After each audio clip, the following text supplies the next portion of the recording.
Hi, folks. Welcome to Can Innovators Save the Planet?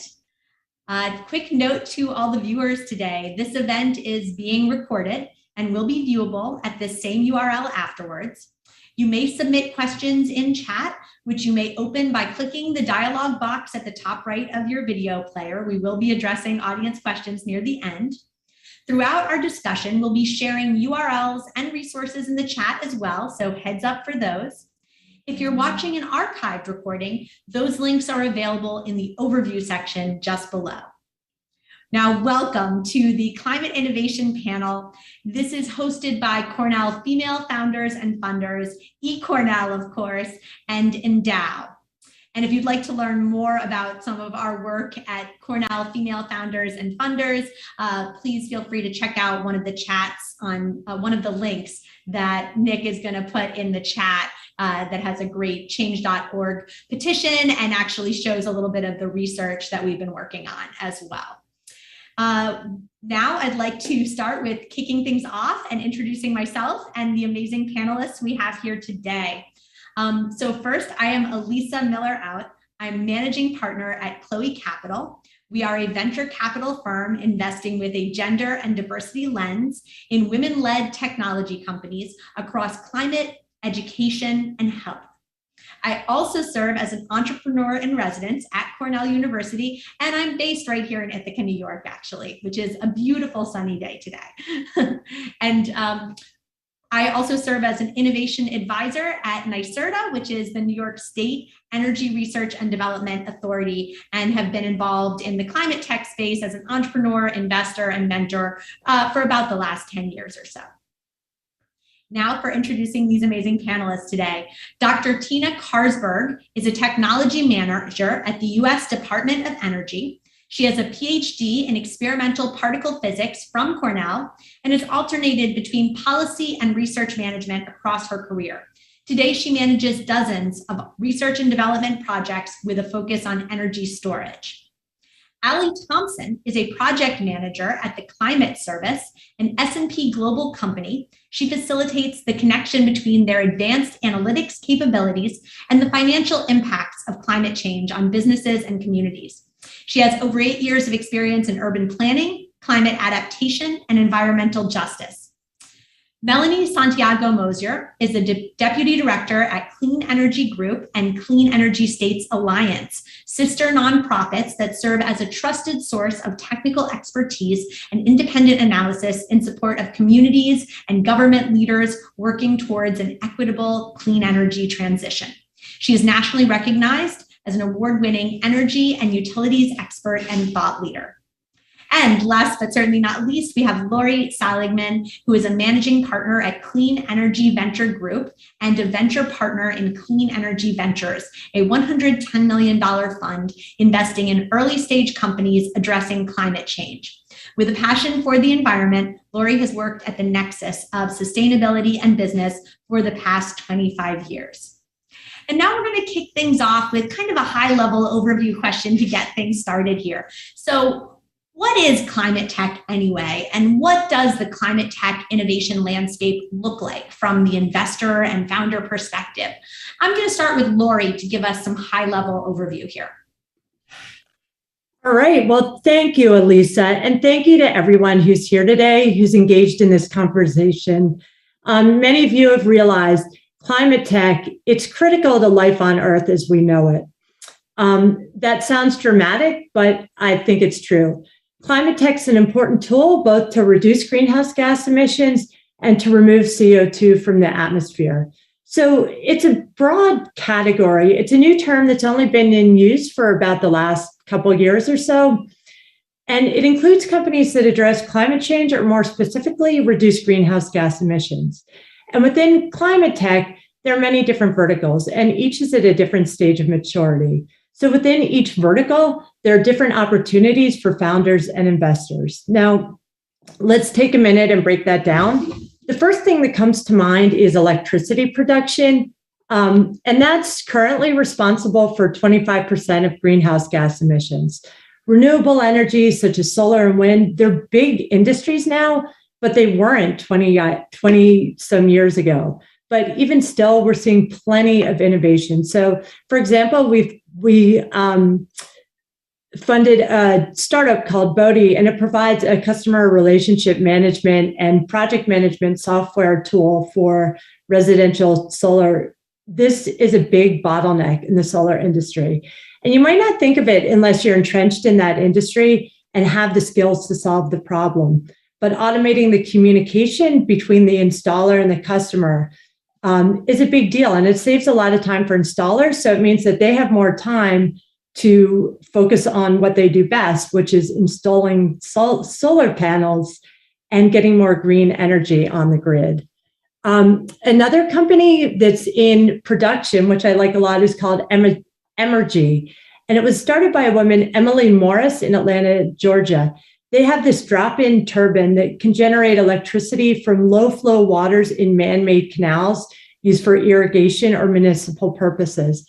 So picture a concrete channel, not a living river, but a man-made concrete channel where water's traveling very slowly. And there are thousands and thousands of miles of these waterways in the US. And it's too slow, and the flow is too low for traditional turbines.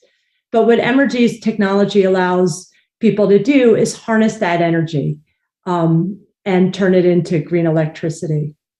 So another vertical that we look at is the built environment. And this might include energy management inside of buildings, efficiency technologies that we're all familiar with, or it might be something like more efficient window technology. Another vertical that's really important is grid management. And people might not really think about this, but we can build as much solar and wind generation as we want, but unless there's a way to get it from point A to point B, it'll all be for naught. So the original electric grid, it's very effective in getting electricity from one point to another for traveling one way from a centralized power plant to a variety of users. So it might be a home, a hospital, a school, something like that. But now picture the grid of the future. Electricity is being generated by solar panels on rooftops or large solar farms, and they produce electricity during the daylight hours. Then we've got wind farms, and they've got a very different generation profile, which varies with the wind speed. And then the modern grid needs to handle this electricity flowing in two directions, as well as a variable supply. So there's a tremendous need for innovation in creating this smart grid and managing supply and demand. We're seeing a lot of companies come up with really clever approaches. Another vertical, transportation, so electric vehicles, or it might be hydrogen or biofuels for long distance trucking. Agriculture and food tech. So think about companies that move us away from industrial meat production to a more plant-rich diet, and also away from food waste. So this could be replacing the protein that comes from a cow from that that's grown in a lab. Or it could be a company that's experimenting with recipes of veggie-based food or behavioral change apps. It might also be a vertical farm that gives people in urban areas access to fresh veggies. Or it could be a lower tech variety known as an urban garden. Another sector that's really important is the industrial sector, and this includes innovations in all industrial processes that make them more efficient and release less greenhouse gases. Energy storage is another area where we're seeing a lot of growth and room for improvement. So think about all the batteries for electric vehicles. It might be backup storage for the grid or backup for a hospital or house.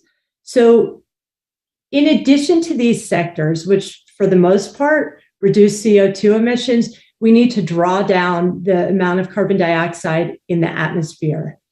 Reducing carbon emissions, new emissions, it's no longer enough.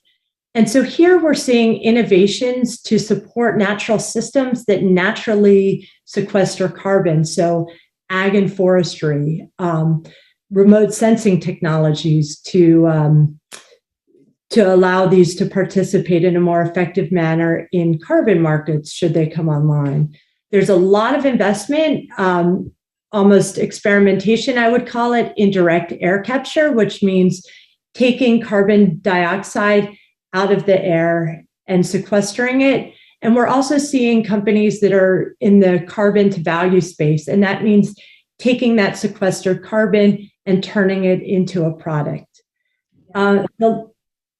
No, I was just going to say thanks, Lori. I think that was an amazing overview, and I just loved hearing about all of those examples and companies doing really exciting work in each of the spaces. And yeah, I'm excited about the carbon to value space as well, and on the board of a great company right now doing some really good work in that space called Dimensional Energy. But yeah, I wanted to also take a step back for a second too, and let's also look at what's happening from kind of a government perspective, because while we're kind of getting the lay of the land, I want to take a look at that piece as well. So from a U.S. climate policy and regulatory environment standpoint, I'd love to hear, what are some exciting opportunities there? Melanie, can we start with you there?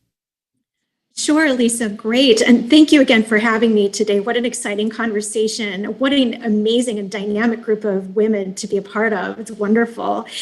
So from my perspective, one of the most exciting new opportunities when it comes to policy is a newly refocused emphasis on climate justice, energy justice, and environmental justice. We're seeing from the White House the Justice 40 initiative that states that 40% of all benefits of energy and climate programs must flow to disadvantaged communities. So those benefits can include decreasing energy and environmental burdens, increasing access to benefits of climate and clean energy tech, and increasing access to capital, jobs, and business support. The Justice 40 initiative actually was modeled on a piece of legislation that was passed in New York State in 2019, the Climate Leadership and Community Protection Act. And I think it's really important to note that the CLCPA passed and became law because of the leadership of frontline communities, because they led the way, they led the charge. And we're starting to see a lot more of that happening around the country. Frontline communities are being sought after for their expertise in this arena. And when we are finding that when we have a bigger tent, when we are more intentional about making sure that the benefits of climate and clean energy technology are flowing to the communities that really need them, we are more successful. To Lori's point earlier, I thought it was great that she was highlighting a few different types of technology. My background is in solar policy and solar regulation. And it's with some chagrin that I actually come to you and say, solar didn't get it right. We are only now, after that 25 years of expansion of solar, realizing that solar, as well as many different types of technologies, are falling into the same types of traps that every system has fallen into in these United States of racism, systemic oppression, of leaving behind the most disadvantaged communities. And so as we go forward, we must do better. We have to do better. We have to make sure that the investments and the benefits of all of these different types of technologies flow to the communities that need them. So again, I just want to say that there are a couple of reasons for this. So again, justice demands it. Our energy system, our environmental and regulatory regime have historically harmed disadvantaged communities, and they did so by design. This was on purpose. So justice demands that as we go forward, those benefits and those investments have to be made in a way that fixes all of the things that we've done wrong in the past. And again, I really want to emphasize that we can only be successful in advancing a cleaner climate, a cleaner planet, a more sustainable living planet if we have everybody on board. So what I see a lot is that we talk a lot about the planet and the climate in these esoteric terms. Well, we really have to think about people. It comes down to what we need to be working on and thinking about is actual people, actual communities, actually reaching out to them and actually getting them on, getting their input and their expertise with what we want to be doing. So I think we need to, yes, absolutely be thinking about or in, the environment, the climate, and so on. But let's bring it home and think about people as well. And we have a lot of policies that are emerging that really bring it home and make sure that our policy landscape is supporting all of these efforts that really focus on people. I love that, Melanie. I couldn't agree more that, we need more than ever these different perspectives at the table right now. And I'll highlight two quick programs that kind of relate to this space of both diversity and environmental justice, one of which is the Climate Justice Fellowship, a program I'm working on at NYSERDA, which folks in New York State can be taking advantage of right now. That's all focused on folks from disadvantaged communities who are then working on climate innovation and climate justice, environmental justice projects. And then also diversity and climate tech, a partnership with Cornell University and NYSERDA and Chloe Capital, my venture capital firm, that's investing in women and BIPOC leaders who are innovating in climate tech as well. So this is some great stuff to work on. So Tina, do you want to add anything on the government side quickly? I know that you're with the DOE, so you may have a unique perspective for us as well.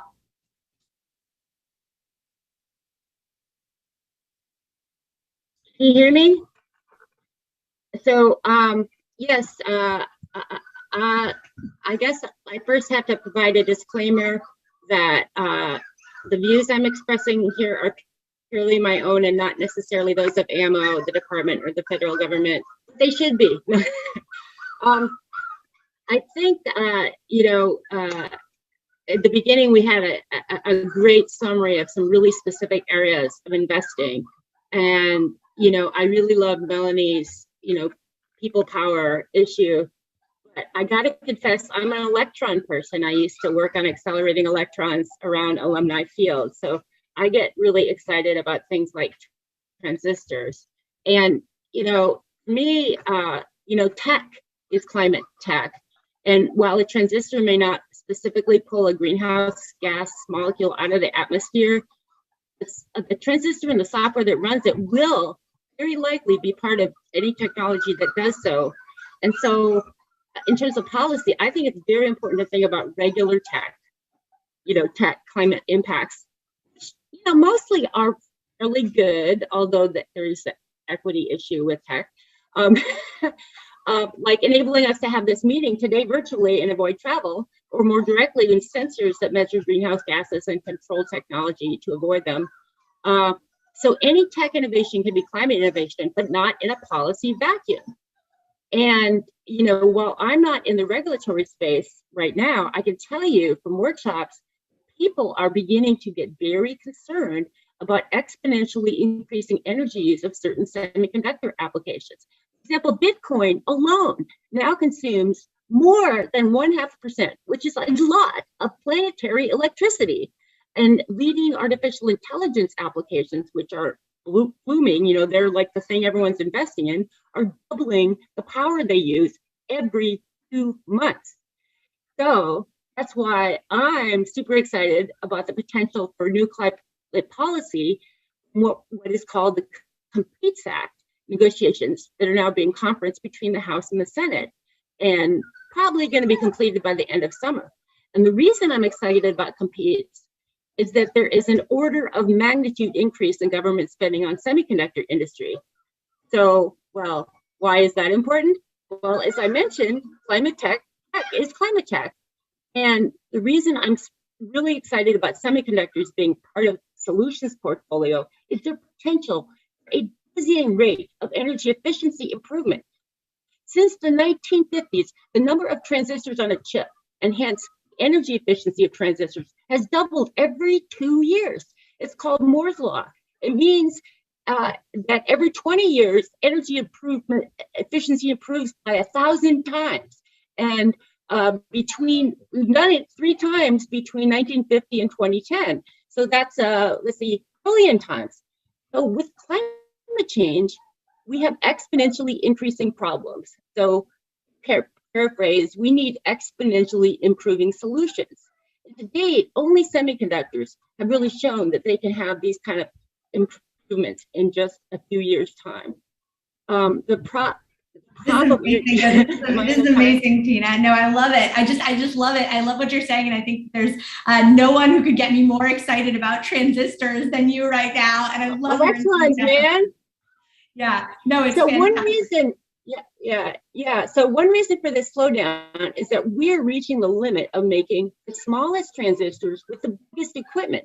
In fact, the technology for the smallest transistors, below 5 nanometer node, is only made by one company, ASML in the Netherlands, and the technology is so big, it requires either 40 freight containers or 4 jumbo jets to ship one machine. And it uses huge amounts of energy to make teeny tiny chips that, while they are more energy efficient, are not enough more energy efficient.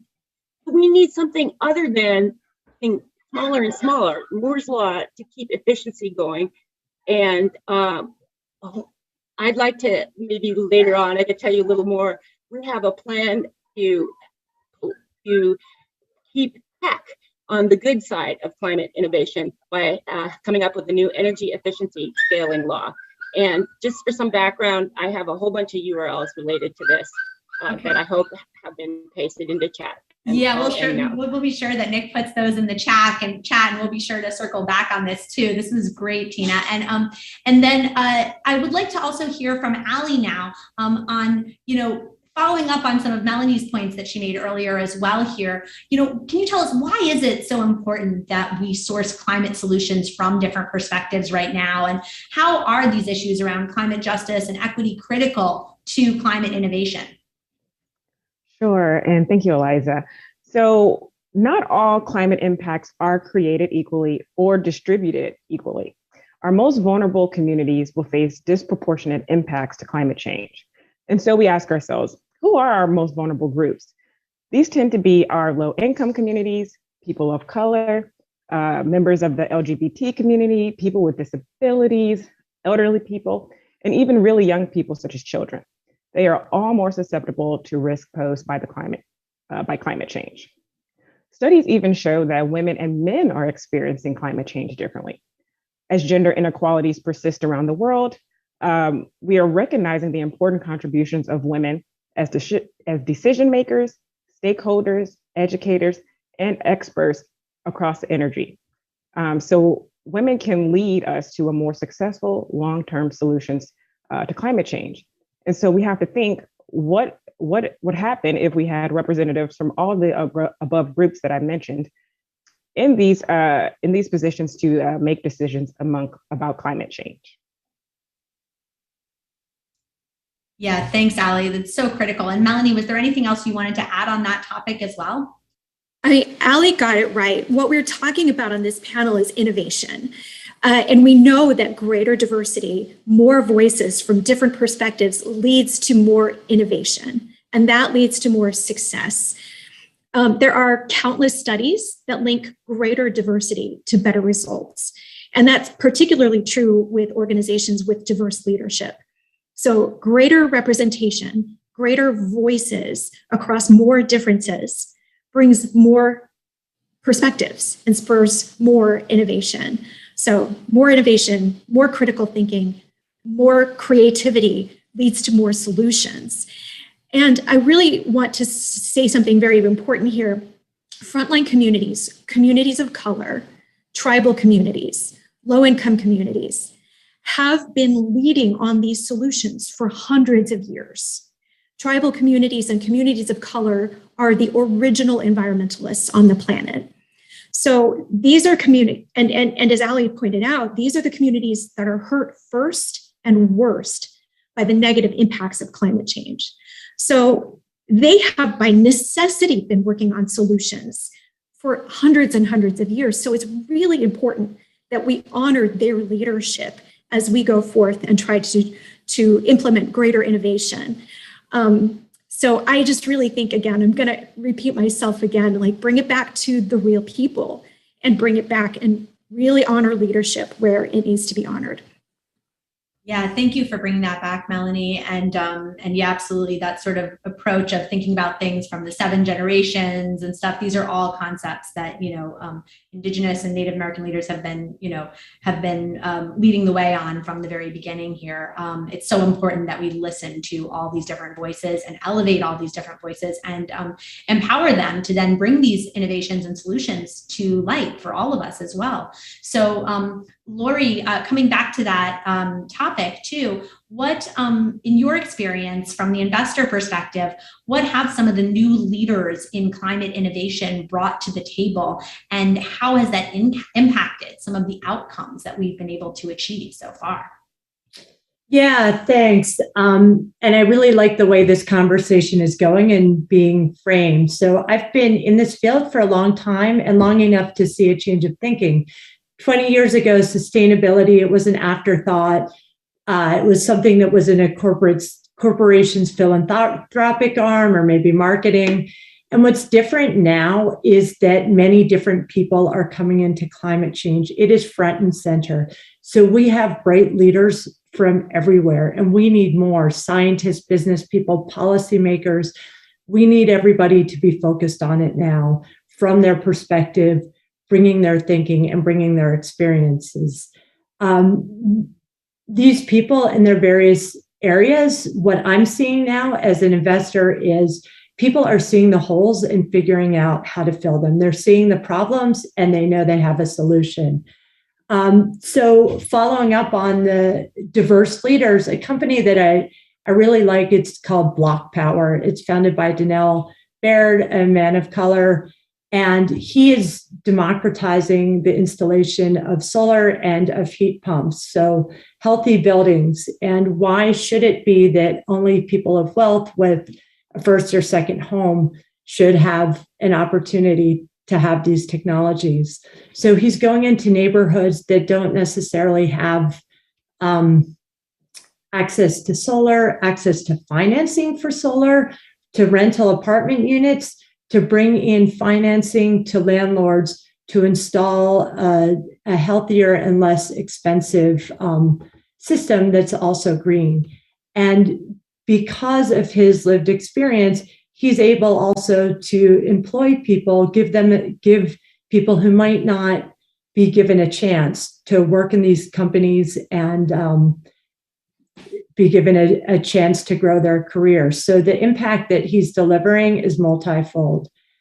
Another company going more technical, when we're talking about today's leaders, I love this one and I have to share it. It's called Ncycle, and it was founded by two women in academia. And the idea is that we're so excited about the shift to EVs, but think what this means in 10 or 20 years when we have millions upon millions of spent batteries. So what Ncycle is doing, they have a process to mine the cobalt and other metals out of the crushed batteries to be used again. And I love this company because it addresses multiple problems simultaneously. It enables the shift away from fossil fuels because they're producing EV batteries. It enables resource recovery or closed loop production. It addresses human rights because cobalt comes primarily from the Democratic Republic of Congo, and the smaller mines there's been terrible abuses of workers and including children. And then finally, it addresses national security and supply chain. And U.S. companies will be less dependent on Russia and China for these important materials. Lori, I love this. And it's so great to hear these stories about how these women and BIPOC leaders really approach these problems differently and are really looking at these solutions in a totally different way. Two quick examples that come to mind for me as well, and then I'll go to Ali for this too, but some people that give me inspiration who participated in our recent Diversity and Climate Tech Accelerator are folks like Celisa Berrien from COI Energy, who is an amazing Black woman leader who, came from a background of having experienced energy insecurity and having experienced the lights being off as a kid growing up, seeing the electric people who turned the lights back on in her community as like her heroes growing up when the electricity truck would come to and the utility trucks would come to turn the lights back on, and went into a career in utilities as a result, ended up creating an incredible software platform for energy efficiency, but that also has a model that actually creates and gives back energy to disadvantaged communities. So really bringing it full circle. And I think this is what we're seeing with a lot of these new leaders is folks who are really looking at these problems in holistic ways and solving them for all communities, and also, giving back at the same time and addressing these fundamental climate justice issues at the same time. Allie, what would you like to add on this topic of sort of new leaders and climate innovation and what they bring to the table? Sure. So kind of branching off of what Lori said around having different perspectives, at the Climate Service, we've had the pleasure to work with a few nonprofit groups, providing our climate risk data to them, either at a reduced cost or no cost at all.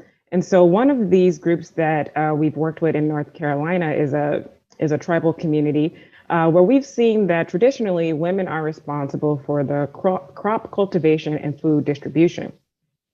So with our product, Climatenomics, we were able to conduct an analysis on their most vulnerable assets, such as their administrative buildings and agriculture. So with our product, we can show them what areas of their land hold the highest climate risk, which crops are the most vulnerable, which decadal time frame of the climate hazard, and the financial impact to their resources. And with this information, they can prioritize funding and resources to protect the crops that the women harvest to ultimately feed their communities. That's so important, Allie, and it's important to recognize too that obviously this whole area of ag tech also is part of the climate tech world, and especially right now, given the pandemic, supply chain issues, war, all the things that our world is dealing with right now, agriculture becomes more important than ever, and an important piece of the climate innovation puzzle. Another amazing Latina woman innovating in that space is Martha Montoya, also from the Chloe Capital portfolio, with a company called Ag Tools that is also innovating in that data around agriculture space that's so critical right now more than ever. So when it comes to bringing these new solutions to the market so that everyone can benefit from them, would love to know, I know there's a lot of folks in the audience who are innovators themselves and would love advice on how to navigate this landscape, particularly around the fact that there are so many now support programs for climate innovators at the early stages, folks, things like government grants, prizes, funding opportunities, things like that can really help get these diverse voices and bring their products to everyone. So would love to hear, Melanie, maybe from you first on any thoughts on sort of navigating how to find those opportunities and sort of winning strategies for getting those funds into the hands of these innovators. Sure, happy to. One of the exciting things I see a lot of are funding opportunities coming from the Department of Energy, and I know Tina can speak to that even more. A lot of the funding opportunities I see, there are listservs that you can sign up for from the Department of Energy. You can sign up just to get notifications and things like that. So I think that's a really easy way to start becoming aware of what different types of funding opportunities are available.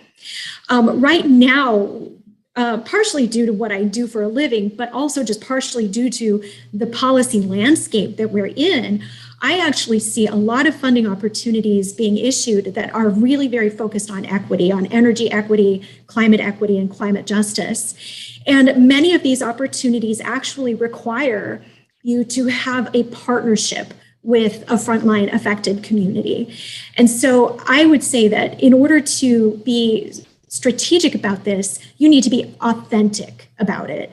And what I mean is that when it comes to building partnerships with frontline communities in order to try to get funding opportunities or in order to bring your product to market or whatever your goal is, I think that the goal for here is to be in a mindset of not coming to communities with your solution baked, but rather coming to communities and listening to what they need and listening for their input and listening respectfully and thinking about this from a bottom-up approach. One resource that I find myself referring to all the time is a document called the HEMES Principles for Democratic Organizing. That's spelled JEMEZ, HEMES Principles.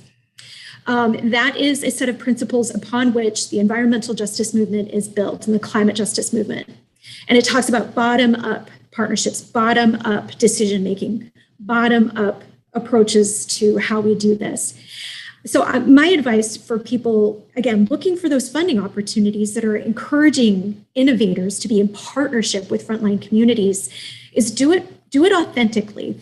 It means engaging with communities from the start and seeking their input from the beginning of whatever it is you're trying to do, hopefully long before you've actually started to think about what your project actually looks like. It means listening. Again, it doesn't mean coming to them with your solution and just saying, hey, get on board with my solution. It means finding solutions together. So that is my main piece of advice for thinking about how to find opportunities and then going after those particular opportunities. Thanks so much, Melanie. That's fantastic advice. And Tina, I'd like to tap you on the shoulder for this one as well. What are your thoughts on best ways to navigate some of these government and funding opportunities that might be out there for innovators?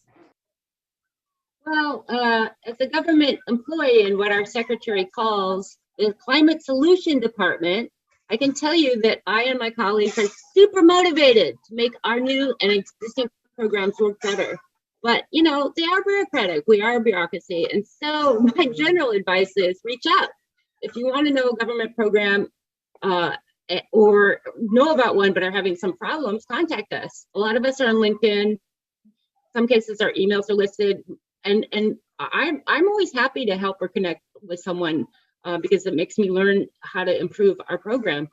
For a specific federal program that offers non-dilutive capital, I recommend that SBIR program that stands for Small Business Innovative Research. You can learn all about it at sbir.gov.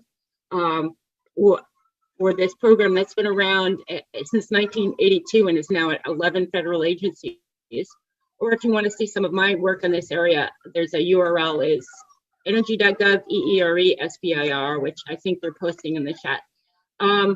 And that webpage has a URL for a study that showed that a company which received a phase 1 SBIR grant from our Office of Energy Efficiency and Renewable Energy was twice as likely to receive venture capital funding than a similar company that didn't receive such a grant. I also run a prize, and I can tell you that while prize amounts generally are smaller than grants, awards, or contracts, come with absolutely no strings attached. If you win a prize, you can do whatever you want with that money. You don't have to account for it. It doesn't even have to be related to your project. But a lot of prizes have stages, and so we'll sort of expect you to fund it on with next stages. Another advantage of prizes from AMO is that we run our prizes through something called the American Made Network, which since 2018 has given out more than $100 million in 30 separate prizes. And of course, the Competes bill that I just talked about earlier also authorizes a broader array of prize possibilities. Back to you.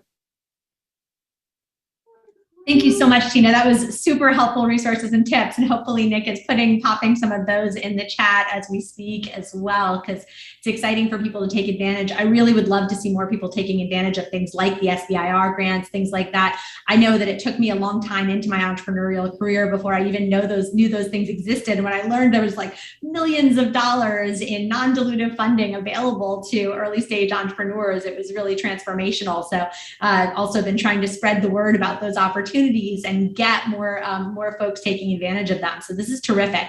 And we'll do just some, we'll go around to the whole panel now and just do sort of some popcorn style, quick thoughts on practical action items, things that are for folks who are looking to advance climate innovation, either a resource or an action item, kind of following up on that. And we'll hit each of the panelists individually for these quickly. And then we'll open it up to some questions for the audience, from the audience. So please, folks, start teeing up those questions, sending them our way, and we'll start responding so that we can help address all of your questions.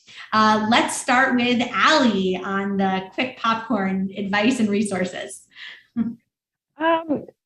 As a climate risk provider, I would say my advice is to know your risk to climate change first. I think that is probably the first step you can do in tackling climate change, is understanding those impacts and which hazards are you more likely to face, in which time frame are you most likely to face them, in which RCP scenario is more likely to cause a bigger impact to your community. So climate risk providers like myself at the Climate Service, those types of actions and understanding what your risks are and the magnitude of that impact, I think is a first great step, a great first step. Oh, I love that. And let's go to Lori next. All right. I will leave you with, don't go at it alone. Look for partnerships. Melanie, you talked about this when partnering with the community. Partnerships exist at all levels. So if you're a founder, you'll have certain skill sets. Who can round that off? When you look for investors, you're looking for partners. You're not looking just for a check to be written. Who can partner and help you grow? Not just write the check, but help you with those difficult decisions. They've been there before. They've got your back. Thanks, Lori. And let's go to Melanie next. Sure. Thanks, Elisa.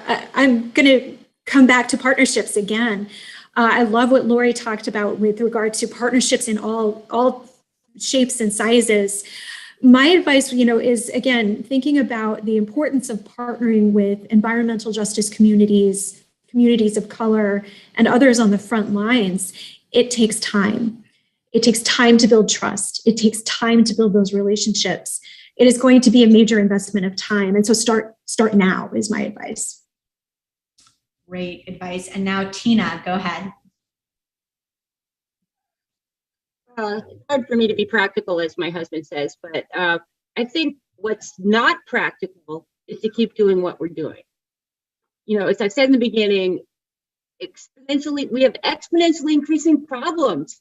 We really need amazing breakthrough solutions, as well as all the other great things that we're talking about.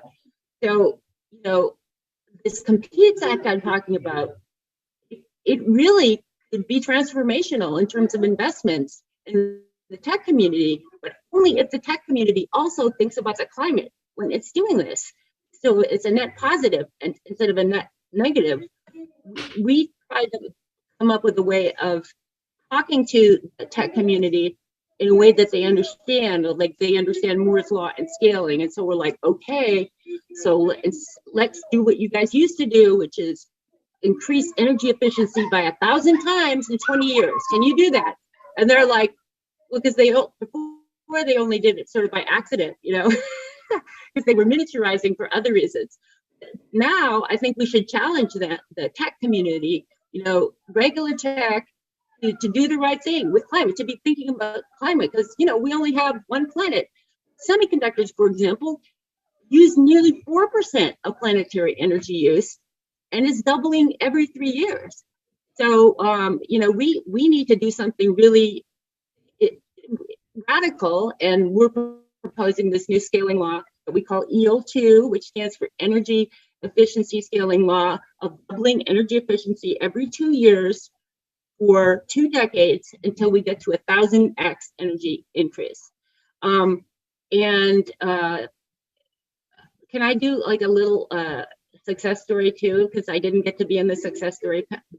Sure, quick success story. One more quick success story, and then we'll. Okay, so like one example of a really radical new technology that could be used, semiconductors, but also for batteries, is something called an acoustic field assembled electrode, managed by a woman of color, Professor Corey Cobb at the University of Washington. The technology uses an acoustic wave generator and some very fancy physics equations to turn a random solution of aluminum particles into a 30 by 30 electrode grid in 1 second. So stay tuned. We have some transformational technologies coming at you. I put our AMO URL in there, and we always put super cool videos and lab scale versions of some really amazing technologies that could really transform tech. Only tech would be willing to think about energy efficient technologies. So tell your tech friends that they need to think about energy efficiency, pass the Competes Act, but with climate strings attached, so that we don't invest $50 billion and without any kind of policy input. So that's my practical suggestion. I love that, Tina. And if folks in the audience are getting as inspired as I am about all these incredible success stories from these innovative leaders, you know, it's important. I can bring it back to our host organization for a second, the Cornell Female Founders and Funders, which is a group of Cornell alums, staff, as well as students who are really inspired by driving forward this kind of diverse women-led innovation.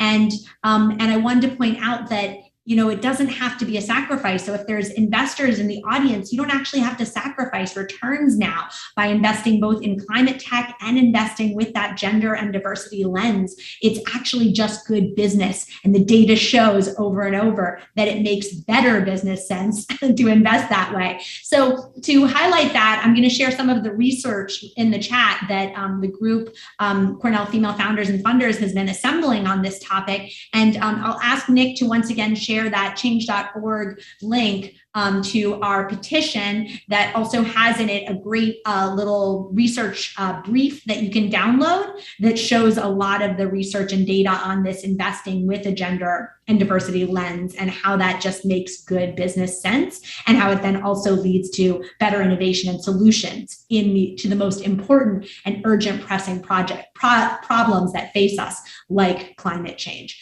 With that, I'm going to bring it back to the audience for some questions. So we already have some folks engaging and sending us these great questions. So I'm going to start with a question from Shelley Porges, who is actually part of the Cornell Female Founders and Funders community in our group that launched this panel. Shelley's question is, where have we seen the greatest impact already, and what are the most promising trends for the future? And let's start with Melanie on this one.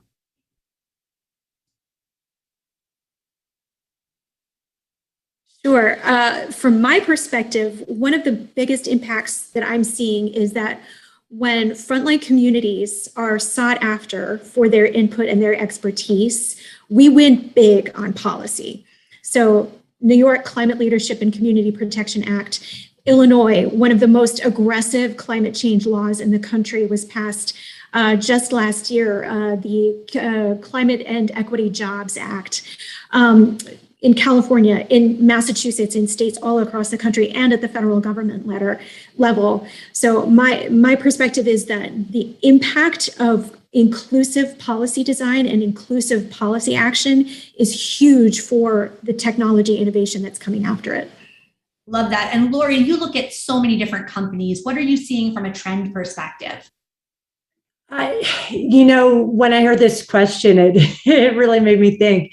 But I would have to say the renewable energy and how it's at price parity now with fossil fuels. So we need to make that switch. The technology is here. That's a great point. Anyone else have a quick comment on trends before I move to another question from the audience? Oh, go ahead, Tina. I just love semiconductor technology, and I want to point out that photovoltaics, which have come down orders of magnitude in price, as well as LEDs, which are another semiconductor-based technology, which save a lot of energy, are both semiconductor-based clean energy technologies, and they have made amazing progress in lowering their prices and improving the performance for the cost. And that just shows you what some of the research, these are some of our success stories. Oh, I love that. And then let's see, we have another question from the audience here from Joshua Wade. He's really interested in getting involved in some of these efforts and is a college student studying environmental issues, sociology, and climate justice. So super aligned with this panel.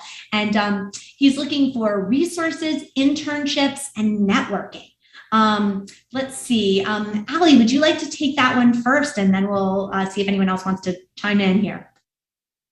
Sure. So some of the resources I might mention for college students or recent graduates that I did was joined my alumni network group, and so that was super helpful. I'm based in New York City, and I graduated from George Washington University, so we had a pretty all of folks focusing on urban planning or climate change, and even some of those professional networking groups. So for us, that's the American Association of planning. And so joining some of those and being set up with a mentor who can connect you with other people in your industry, I think is a great first step for college students or recent grads. That's fantastic. And I'll also point out that Climate Justice Fellowship link that I think Nick shared earlier, and maybe you can pop into the chat again, is also a great fit for recent college grads or even folks who are high school grads looking for opportunities. That's really designed for young people starting their career. And the NYSERDA internship program is also provides some great opportunities similarly. And Melanie, it looked like you had a resource you wanted to share as well. Was there something? There are a couple of groups that I'm a big fan of. So one group is an offshoot of the Climate Justice Alliance. It's called the Our Power Campaign. It is a youth-led campaign for climate justice and energy justice. So for a college student, I think that might be a really, really good fit, or at least a really good way to start learning more about climate justice and building out your network in that regard. A source that I go to for a lot of different learning and insights is the Initiative for Energy Justice. One of my personal heroes is Shalonda Baker, who is the Deputy Director at the Department of Energy for energy justice issues. And she helped to co-found the Initiative for Energy Justice. Their website is iejusa.org. They have a lot of different resources all about energy justice, energy impacts, and interesting rubrics that you can use to think through, okay, what does energy justice look like on a going forward basis? Oh no, this is fantastic. I'm learning so much from this panel too. I've been jotting down notes the whole time as well here. So this is great. Another question that came in from the audience here, and then we'll be wrapping up shortly. Kirsten Ripito says, Melanie mentioned that businesses have to be authentic in order to be strategic, and she loves that. How are the panelists finding businesses respond to this need to be authentic about their purpose and impact? Maybe Lori, you can take this, probably work with some businesses that have that kind of that social impact focus. Yeah, I think it's relatively easy within the climate tech sector because it's not a bolt-on. So we have companies in the past where maybe they'd make a pair of shoes or a pair of socks and then they donate. But what happens is the minute they run into tough times financially, those programs fall by the wayside. So these companies that the impact is actually baked into the mission and baked into the financial bottom line, it's just easier to manage because everybody's rowing in the same direction. Excellent, great. I'm going to give the panelists one more second here. If anybody has any other last either resources or anything they want to share, because I know we are almost at time here. So any quick last thoughts that any panelist wants to share here, just feel free to raise your hand and I'll call on you for any last thoughts. Okay, Lori has a quick last thought and then we'll be wrapping up in just a sec. We're almost at time. So anybody out there who's an undergraduate finishing, please check out, I'll share our job board. So we have our portfolio companies are hiring like crazy, desperate for talent, like people like you. I checked this morning, we have 92 openings in our portfolio alone. Elisa, I'm sure you've got something similar going on. So please join us if you're not already involved. Love that. And Tina, you had a quick thing to share as well here.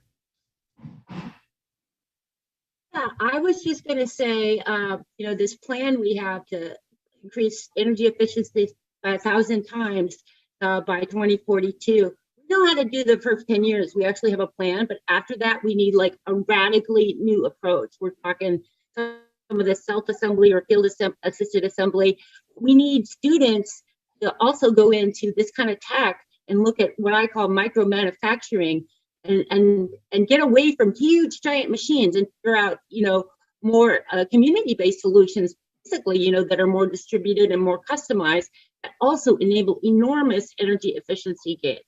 And also we're totally hiring at the department. I think if you Google Climate Energy Champion, that's the name of the program.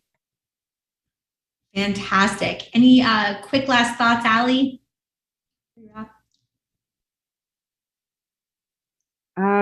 No. If you are interested in checking out some new roles, we have some openings on my team at the Climate Service in our Sustainable One department. So you can check that out at S&P Global on their careers website. Fantastic. And Melanie, any quick last thoughts or resources to share before we wrap? I'll offer myself as a resource. Connect with me on LinkedIn. I'd love to chat with anybody who's interested. I also just put something in the chat. There is a new, I don't think it's new. There's a job board that I just learned about called ED's Clean Energy and Sustainability Jobs List. And I've actually heard several people getting jobs and job referrals through that list. So look into that.